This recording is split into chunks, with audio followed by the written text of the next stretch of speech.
کہ شراب، جوا، بت، قرآن اندازی کے تیرے، یہ سب گندے اور شیطانی کام ہیں۔ حضرت عبداللہ بن عمر رضی اللہ عنہ سے روایت ہے کہ شراب پینے والے کی 40 دن تک نمازیں قبول نہیں ہوتی۔ حدیث قدسی میں ہے کہ اللہ پاک اپنی عزت کی قسم کھا کر فرماتے ہیں کہ میرے بندوں میں سے جو بندہ شراب کا ایک گھونٹ بھی پیے گا تو میں اسی کی مانند اسے پیٹ پلاؤں گا۔ ترمذی شریف کی روایت ہے کہ 10 آدمیوں پر اللہ کی لعنت ہوتی ہے، ایک شراب بنانے والے پر، دوسرے جس کے لیے شراب بنائی گئی، تیسرے جسے شراب پی، چوتھے جو شراب کو لے کر گیا، پانچویں جس کے پاس شراب لے جائی گئی، چھٹے جسے شراب پلائی، ساتویں جسے شراب فروخت کی، آٹھویں جس نے اس کی قیمت کھائی، نویں جس نے اسے خریدا، 10ویں جس کے لیے شراب خریدی گئی۔ اللہ پاک ہم سب کو شراب اور دوسرے برائیوں سے محفوظ فرمائے، آمین۔ وما علینا الا البلاغ المبین۔ الشیطان الرجیم، بسم اللہ الرحمن الرحیم۔ ومن يتعد حدود الله فأولئك هم الظالمون، صدق اللہ العلی العظیم۔ کل آنگن میں ایک لاڈلی جل رہی تھی، جس کے ہاتھوں میں مہندی رکھی تھی، خطاؤں میں خطا اس کو لانے کی یہی تھی، جہیز کی فہرست میں ابھی کچھ کمی تھی۔ محترم سامعین اکرام، آج میں آپ حضرات کے سامنے موضوع جہیز پر کچھ کہنے کی وضاحت کروں گا۔ دعا فرمائے اللہ پاک کہنے سے سننے سے زیادہ عمل کرنے کی توفیق عطا فرمائے۔ میرے دوستو، جہیز کے معنی اسباب و سامان اور اصطلاح وہ سامان جو بیٹی کے شادی میں بیٹی کے ماں باپ کی طرف سے دی جاتی ہے، اسے جہیز کہتے ہیں۔ جو آج کل جہیز کے نام سے استعمال کیا جاتا ہے، اسی جہیز کے نام سے قرون ثلاثہ میں جہیز کے نام سے کوئی رسم و رواج نہیں تھا، لیکن آج بہت دکھ ہوتا ہے اور بڑا افسوس ہوتا ہے کہ جہیز کے نام سے ہمارے بیٹیوں پر ظلم و ستم اور زیادتی چلی جا رہی ہے۔ اس طرح ان کو زہر کھانے پر، پھانسی لگانے پر مجبور کیا جاتا ہے، ان کے سر کے بال پکڑ کر صحن کے بیچ پٹک دی جاتی ہے۔ استعمال کرو۔ کسی شاعر نے کیا خوب کہا ہے، شناسا بھی ملتے ہیں انجان ہو کر، غمِ زندگی سے پریشان ہو کر، جو انسان کا گلا گھوٹتا ہے وہ حیوان سے بھی بدتر ہے انسان ہو کر۔ محترم دوستو، حقیقت اس درد کا احساس اس وقت حربن محسوس ہوگا جب یہ معاملہ ہماری اپنی بیٹی کے ساتھ پیش آئے گا، یا کئی بیٹیاں زوانی کے حالت میں ہمارے گھر میں ہو اور کوئی رشتہ نہ مل رہا ہو، یا رشتہ مل رہا ہو لڑکے والے منہ مانگی جہیز چاہ رہے ہو اور وہ ہمارے پاس نہ ہو، اس وقت ایک ماں باپ یا ذمہ دار پر کیا گزرتی ہے یہ وہی جانتا ہے یا اس کا خدا جانتا ہے۔ راتوں کو نیند نہیں آتی، دل کو چین نہیں ملتا، آرام حرام ہو جاتا ہے۔ بیٹی اپنے باپ باپ کی مجبوریاں دیکھ کر کڑتی ہے، خودکشی کر لیتے ہیں، بہت سی بیٹیاں زہر کھا لیتی ہے۔ معزز سامعین اکرام، یہی نہیں، یہ بات بھی آپ حضرات کو معلوم ہونی چاہیے، یہ جہیز شریعت میں جائز ہے۔ کیا نبی کریم صلی اللہ علیہ وسلم نے جہیز دیا؟ یا صحابہ تابعین میں بھی جہیز کا رسم و رواج رہا ہے، لیکن آج جہیز کے نام سے ہماری بیٹیوں کو لوٹا جا رہا ہے۔ ہے مدرسہ الہیہ کے موصوف کی تقریر ہے سیرت حضرت عمر فاروق رضی اللہ عنہ۔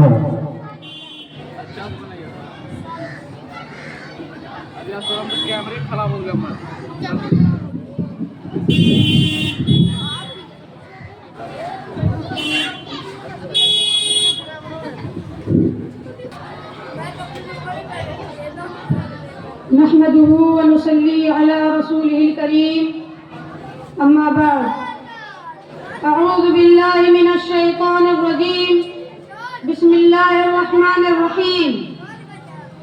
لا نبي بعدي، لو كان بعدي نبي لكان عمر، أو كما قال عليه الصلاة والسلام۔ محترم سامعین اکرام اور عزیز دوستو، السلام علیکم ورحمۃ اللہ وبرکاتہ۔ آج میں اس پرنور اجلاس میں ایک عظیم المرتبہ شخصیت پر روشنی ڈالنے کی جسارت کر رہا ہوں، جو درسگاہ رسالت اور تربیت گاہ نبوت سے سند یافتہ ہے، یعنی अल्लाह अन्हु की ज़ात अक़दस है। हज़रत उमर ऐसी दरगाह से फारिग हुए जिसका मिशन दावतुल्लाह, जिसका मुअल्लिम मोहम्मद रसूलुल्लाह, जिसका निसार कलामुल्लाह।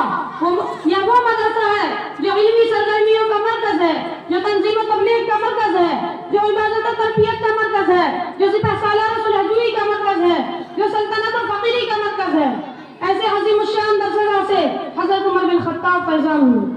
अगर आप तारीख के औराक पलटें तो हज़रत उमर की अज़मत, जलालत, क़द्र व मंज़िलत, फ़ज़ाइल व मनाक़िब रोज़े रोशन की तरह आया हो जाएगी। उनके ईमान कबूल करने की जो दास्तान है उसी पर रोशनी डालने की जिसारत कर रहा हूँ। बरादरान इस्लाम, नूरे नबूवत चमक रहा था, आसमान रोशन है, ज़मीन जगमगा रही है, मशरिक़ व मग़रिब, शुमाल व जुनूब में हिदायत और सआदत का उजाला है। अर्श पर बरसने वाला नूर फर्श पर फैलना चाहता है, लेकिन पुरस्ताने कुफ्र शिर्क, जिहालत को हिदायत पर, जुल्मत को ज़िया पर, सखावत को सआदत पर और सियाही को सफेदी पर तरजीह दे रहे हैं। नूर नबूवत को खत्म करने की साजिशें हो रही है, लेकिन नूर खुदा है कुफ्र की हरकत पे खंतजन, नूर खुदा है कुफ्र की हरकत पे खंतजन, फूकों से यह चिराग बुझाया न जाएगा। वो हजरत जिन्होंने नूर नबूवत से फैज़ हासिल किया, तबलीग करते रहे, लेकिन छुप छुप कर जूं जूं दीन हक की रोशनी फैलती गई, साहिब बसीरत राह हिदायत पर आते गए, शमाए रिसालत के परवाने रोज बरोज बनने लगे। जब कुफार मक्का ने यह गैर मुतवक्का सूरत हाल देखी तो उन्होंने गरीबों नादुआ मुसलमान को इस्लाम से बरगुश्ता करने के लिए जबर जफा, जुल्म सितम के पहाड़ तोड़ डाले। महरूमा काफी जमीन लर्जी अलग कर रह गया। बरादरान इस्लाम, अरब की रेतीली जमीन को आफताब की चमक आतिश बना देती थी और कुरैश भी अपने आतिश इंतकाम बुझाने के लिए उसी वक्त का इंतखाब करते हैं। वो खुदा की तहवीद और मुस्तफा की रिसालत का इकरार करने वाले गरीबों नादुआ मुसलमानों को दोपहर की आतिशबाज में पकड़कर घरों से बाहर निकालते और उनको आग उगलती जमीन पर चिपलेटा कर सीने पर वजनी पत्थर रख देते हैं। कभी उनके बदन को आग से झुलसाया जाता तो कभी गर्म लोहे से दागा जाता, कभी पानी में डुबियां देकर इनकार हक पर आमादा किया जाता, लेकिन जो अहले ईमान अहद अहद पुकारते रहते। किसी शायर ने कहा, आईने जवां मर्दा हक गोई व बेवाकी, आईने जवां मर्दा हक गोई व बेवाकी, अल्लाह के शेरों को आती नहीं रोबाही। लेकिन आज मुहसिन इंसान सल्लल्लाहु अलैहि वसल्लम हमारे 39 रफ़ा गैर फिक्र में है। महबूब हक के नाम लेवा कुफार के शर से बचने के लिए इबादत छुप कर करते हैं। उनको अपने अकायद का इजहार सरेआम करने की इजाजत नहीं। इजहार हक के तमाम रास्ते सर्द हो चुके, बातिल पूरी कुव्वत के साथ हक और अहले हक बरसरे पैकार है, अपना माए रिसालत आपस में गुफ्तगू कर रहे हैं। मुहसिन कायनात सल्लल्लाहु अलैहि वसल्लम के चेहरे अनवर पर भी गहरी सोच के आसार नजर आते हैं। बहुत देर यूं नहीं गुजर जाती कि अचानक रसूल अकरम सल्लल्लाहु अलैहि वसल्लम के चेहरे अनवर पर बशाशत और तमानियत के आसार नजर आते हैं। खुदा के रसूल खुदा के हुजूर में झुक जाते हैं। दरे यार सरे नियाज झुका दिया जाता है। अब अपने महबूब से कुछ मांग रहा है, साजिद अपने मस्जूद से कुछ सवाल कर रहा है। कोई तलब है, कोई तकाजा है, ऐसी तलब, ऐसा तकाजा जिसे खुदा और मुस्तफा के सिवा कोई नहीं जानता। लेकिन जब जमीन से कायनात के सबसे मुकद्दस इंसान की हाथ उठती है तो समझने वाला सब कुछ समझ जाता है। नबी मासूम के हाथ उठते हैं, हुजूर के साथ सभी के हाथ उठते हैं और ये आवाज सुनाई देती है, ए रब्बे कायनात, इस्लाम को उमर बिन हिशाम या उमर बिन खत्ताब की बदौलत इज्जत अता कर। वाखिरु दावाना अल्हम्दुलिल्लाह रब्बिल